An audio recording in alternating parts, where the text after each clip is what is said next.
I'm going to start the chapter of fasting.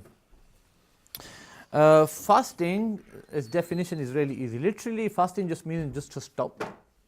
So literally just means to stop, but its Shari meaning is to stay away during the day from eating, drinking, and sexual intercourse. These are three things that are there. Yes, these are three things which are what class a fast as a fast. So these are the basis. If you do any of these things, then they will break the fast. And to break the fast, it has to be intentional or mistakenly.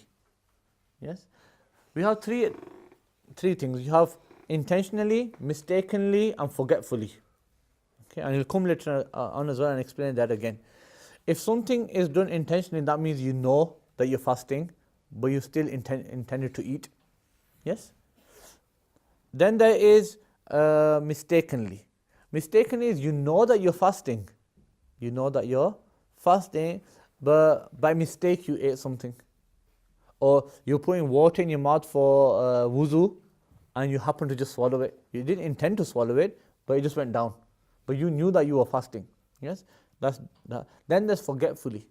Forgetfully is you woke up in the morning and you have a habit of eating cornflakes. Yes, you just go straight forward, grab the cornflakes, grab the milk, and yes, Bismillah. Yes, and then your mom or your wife comes down and say, "Are you fasting?" Yes, that does not break the fast. Okay, that does not break the fast. As soon as you're told that you're fasting, you do not take another bite. Okay, you just leave it there, and you are fasting from that point on. So forgetfulness does not break the fast, but we'll deal with that later on, inshallah. That's why he said here, from entering anything intentionally or mistakenly into the stomach. Yes, because mistakenly as well breaks your fast. Forgetfully will not break your fast. Mistakenly breaks your fast, intentionally breaks your fast, forgetfully does not break your fast. Forgetfully means that you forgot you were fasting.